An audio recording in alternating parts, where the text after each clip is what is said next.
Now, from Wish TV, your local news source, this is All Indiana Politics. Good morning. Welcome to another edition of All Indiana Politics. A lot to talk about this week, and we want to start with a change at the top for Marion County Democrats. The party has selected Mila Eldridge to replace Kate Sweeney Bell as the new chair.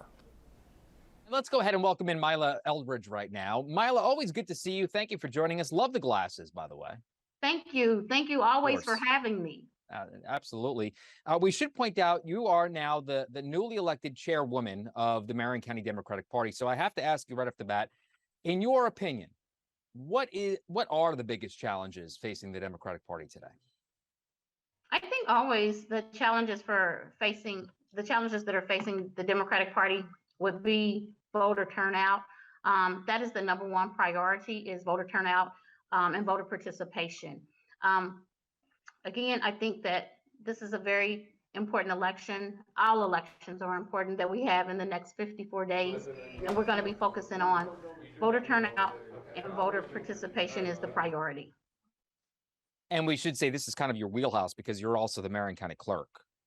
That is correct. I am the Marion County clerk, and yes, it is something that I'm very passionate about, is voter participation and voter turnout. I've had the privilege of serving in the clerk's office for 16 years and administering over 30 plus elections, and it's super critical that we have great messaging for all our voters and that we do everything that we can to promote voter participation. Yeah.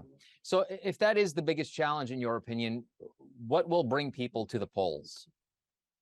I think, again, like I said, we have 55 days until a very, very important election. As we recently have experienced the federal courts overturning Roe versus Wade. And I know that Roe versus Wade, as I call it, we're having the Rovember election in about 55 days. But I know that legislation has inspired and encouraged women across the USA to register to vote and to vote on November 8th.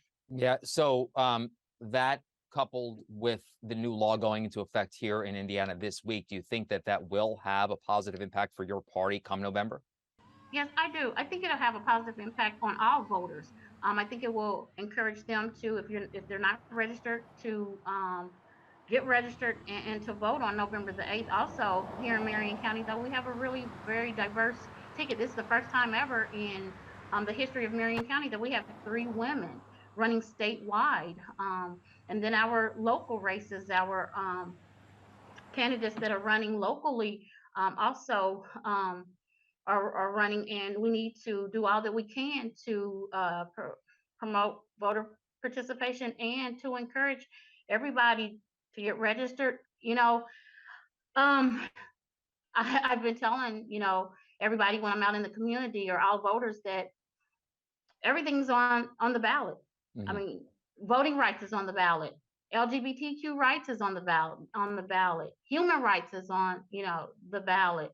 And it's really important that we're paying attention and that we're telling our story, about why it's very important for everyone to register to vote and to, vote on November the 8th, because this is a very, very important election with, like I said, everything is on the ballot, and the stakes are very high. Yeah. Also on the ballot, as you very well know, is Marion County Prosecutor Mears. Does he have a shot at getting reelected? I think all our candidates have a great shot again getting elected.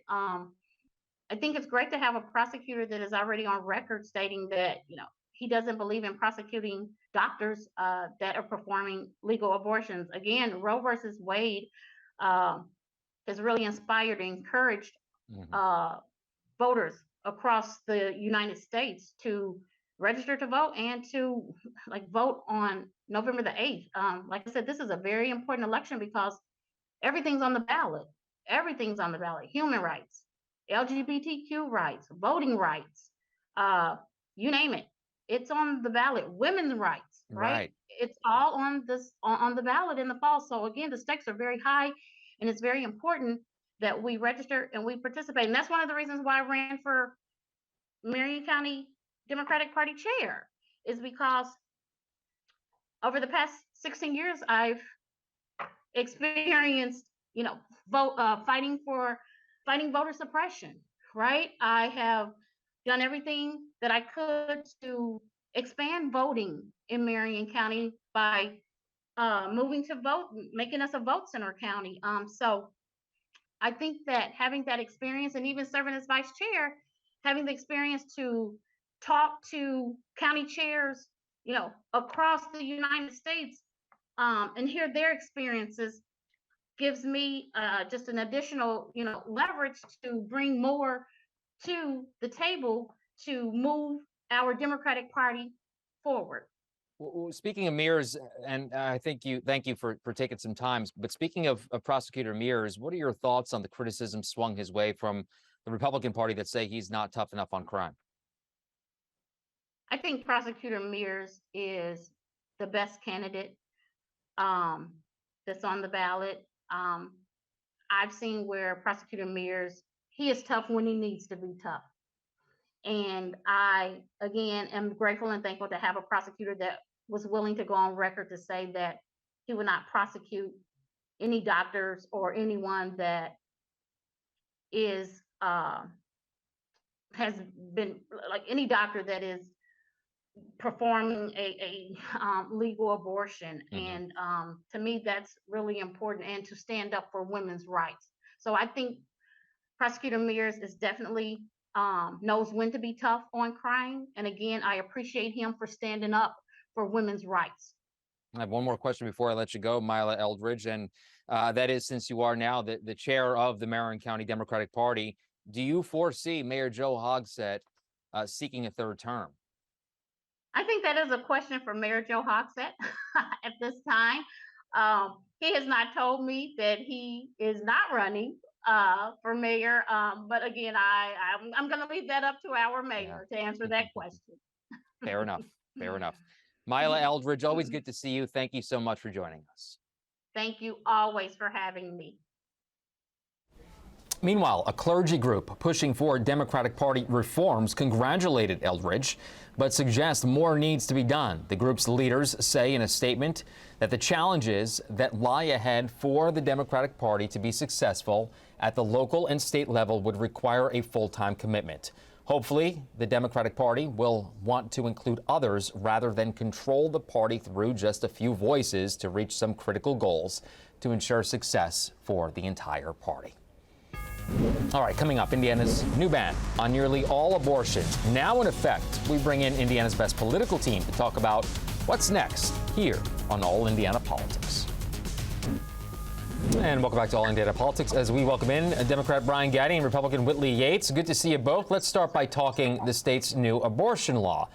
It took effect on Thursday, bans nearly all abortions in the state. As you very well know, the fight heading to court, including a hearing set for Monday on a lawsuit by the ACLU. A hearing in a second lawsuit is set for October.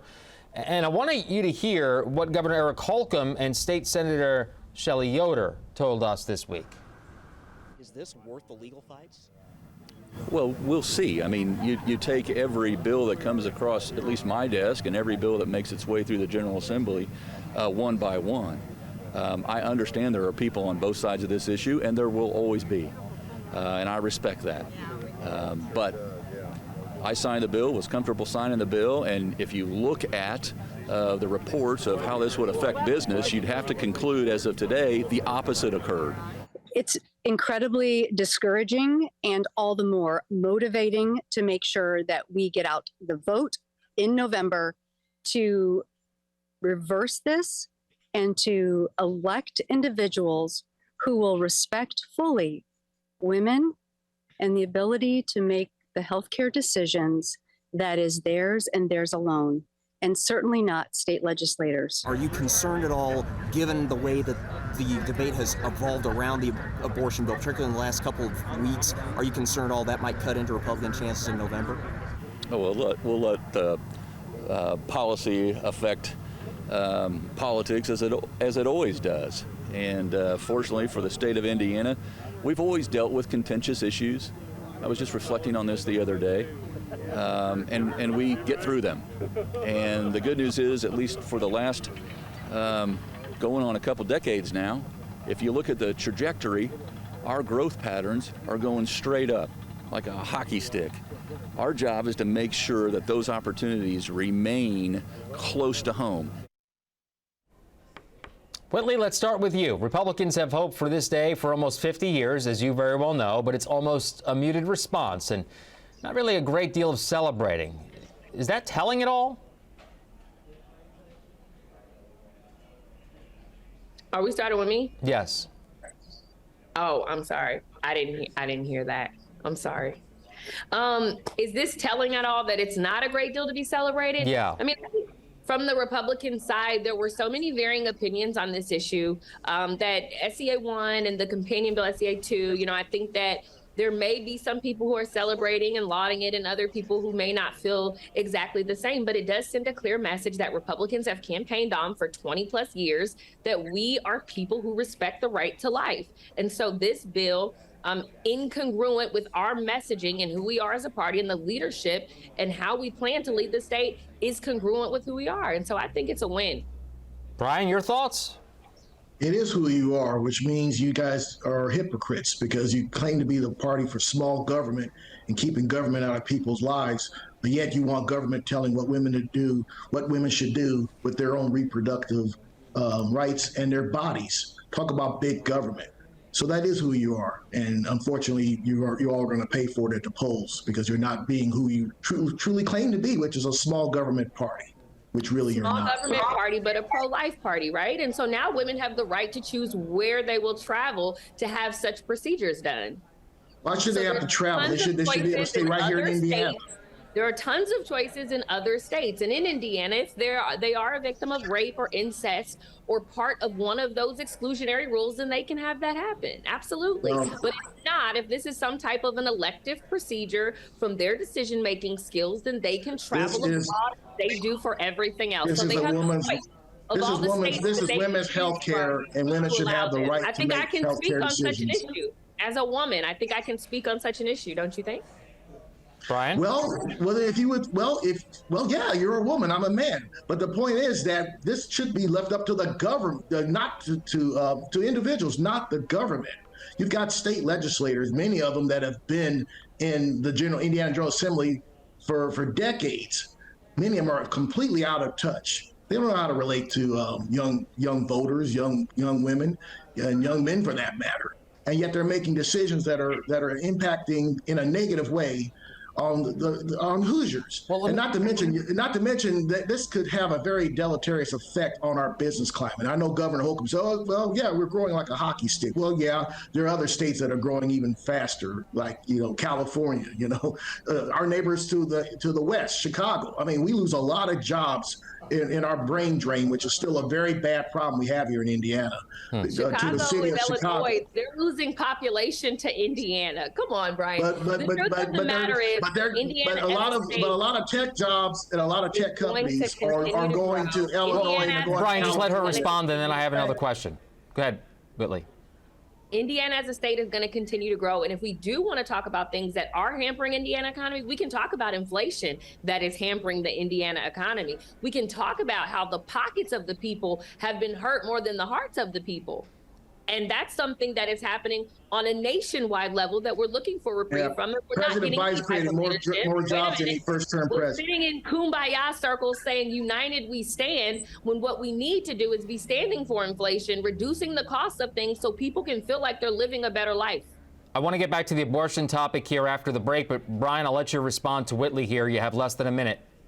Well, the fact is, President Biden's created more jobs than any first-term president in the history of the United States. That's just a fact. Inflation's going down, and so are gas prices. But getting back to abortion, the Republicans claim to be, and that's why I'm using the word claim in quotes, to be a small government party. That is not true. That's the hypocrisy of Republicans.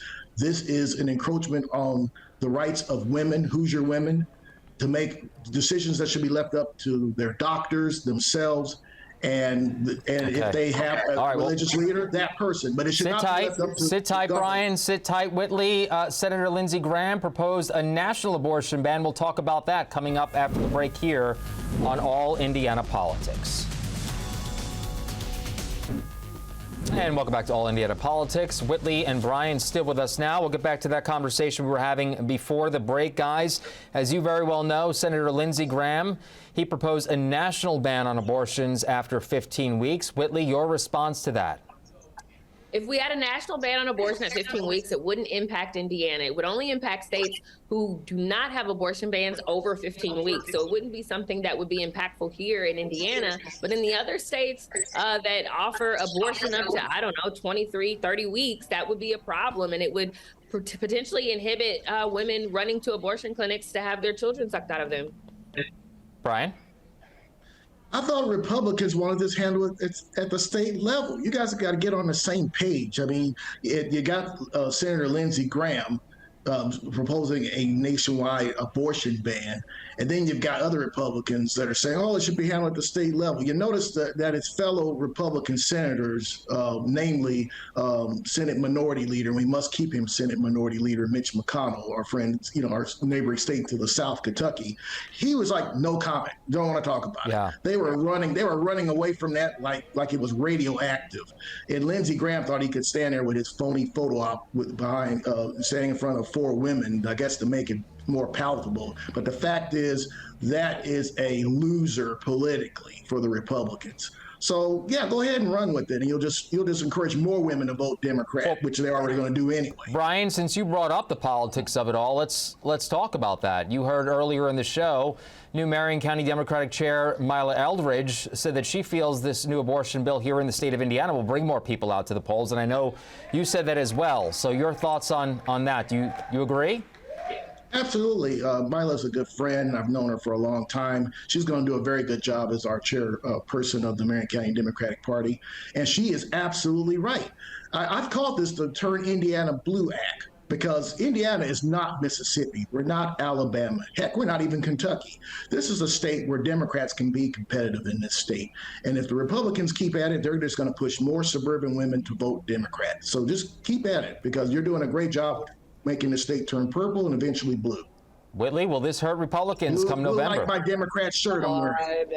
I mean, the entire idea is laughable, but if the only way that the Democratic Party is able to get new people is by continuing to harp on Republicans and telling women when they don't even want to quantify or define what a woman is, that they need to come over to their party. Here we go with the culture wars. Here we go with the culture wars. By all means, feel free to run over there. In the state of Indiana, there's not going to be a change. There weren't a lot of Black women that I know of that were on the circle screaming and advocating for such things. And so they're hopeful that this will be the thing that turns. Most Black women vote for the Democratic Party, not the Republican Party. You guys have a white nationalist problem. All the white nationalists are your party. We're talking about an issue, sir. We're talking about this specific issue, how it impacts Black women. That's what we're talking about. We're not talking about how many tokens are in one party or another party. We're talking about how the tokens are in your party. Brian. Are you kidding? What I'm trying to say is, this is not going to be something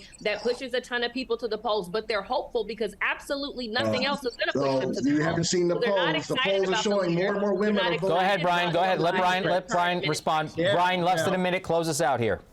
The fact is that I call it the Dobbs effect. More and more women are going to vote for the Democratic Party because of that draconian ruling by the U.S. Supreme Court, with 3 SCOTUS picks by the formerly twice impeached Donald Trump. So this issue is definitely going to redound to the benefit of us Democrats. That's why I call it Indiana. I call it the Turn Indiana. Whitley, you know what? 20 seconds. Go ahead. Respond. Democrat shirt I'm wearing. Listen, let's just keep this soundbite. So after November, when we have sweeping winds around the state of Indiana, Brian can say, "Oh, well, I thought that the Dobbs was going to play an effect, but I guess it didn't." You're not going to have sweeping winds across the state, because look at your Secretary of State candidate, Gaddie Morales. November's just around the corner. We'll see what happens. Brian, Whitley, always good to see you. Enjoy the rest of your Sunday. Go Colts. We'll be right back. Go Colts. Take All Indiana Politics on the go with you. Download our podcast now. Part of the All Indiana Podcast Network and allindianapodcastnetwork.com. Thank you for joining us for All Indiana Politics this week. We'll be back here next Sunday morning at 9:30. You can also find our brand new All Indiana Politics podcast. It's part of the All Indiana Podcast Network at wishtv.com. Have a great rest of your weekend.